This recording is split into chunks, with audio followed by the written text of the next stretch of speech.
Vous êtes peut-être curieuse ou inquiète de savoir ce que vos pertes blanches signifient. Eh bien, elles ne sont pas là par hasard.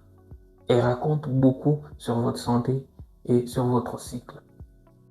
Saviez-vous que ces pertes blanches que vous remarquez parfois sont en réalité un signe de bonne santé et qu'elles jouent un rôle essentiel pour votre corps? Mais comment savoir si elles sont normales ou non? Restez jusqu'à la fin car je vais tout vous expliquer pour mieux comprendre votre corps, pour mieux comprendre les pertes blanches. Surtout, n'oubliez pas de vous abonner et de liker. Commençons par les bases. Les bases. Les pertes blanches ou le corée sont des sécrétions produites par votre vagin. Le rôle est de protéger le voie vaginale, de le maintenir propre et de prévenir les infections. C'est ça le rôle.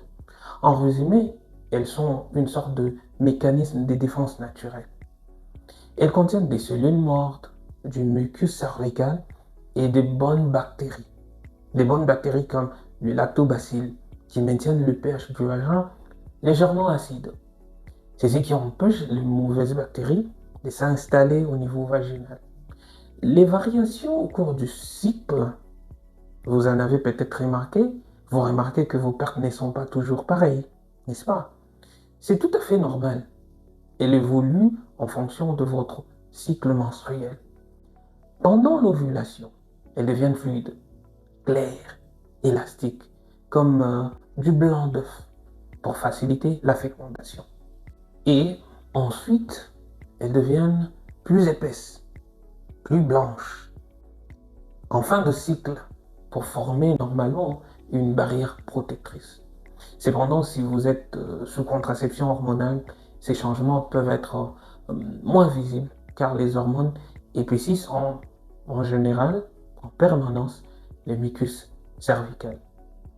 Les pertes blanches pathologiques, si on peut en parler, englobent normalement les pertes dues à une mycose vaginale.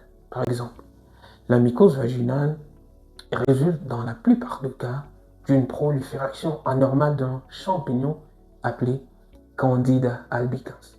Cette prolifération mycosique peut avoir plusieurs origines, comme les pores de vêtements trop serrés, les recours à des savons acides pour l'hygiène intime. Elle peut aussi être causée par la prise d'antibiotiques qui peuvent déséquilibrer la flore vaginale. Ça peut être aussi dû à un début de grossesse ou encore le diabète. Les symptômes de cette mycose sont des pertes vaginales épaisses.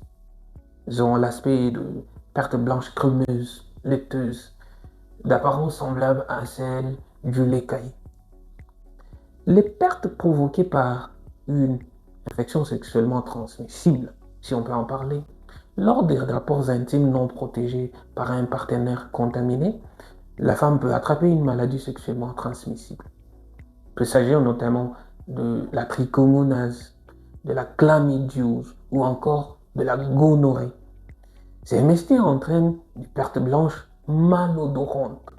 Donc vous remarquez des pertes accompagnées d'une odeur forte de poisson avarié, pensez directement à une maladie sexuellement transmissible. Et ces pertes sont de couleur jaunâtre ou verdâtre. D'autres signes cliniques d'infection comme des brûlures ou de démangeaisons accompagnent généralement ces genres de pertes. Ensuite, il y a des pertes engendrées par une vaginose bactérienne. Ces pertes sont dues à un déséquilibre de la flore vaginale. Selon l'OMS, c'est la cause des pertes vaginales la plus fréquente chez les femmes en âge de procréer.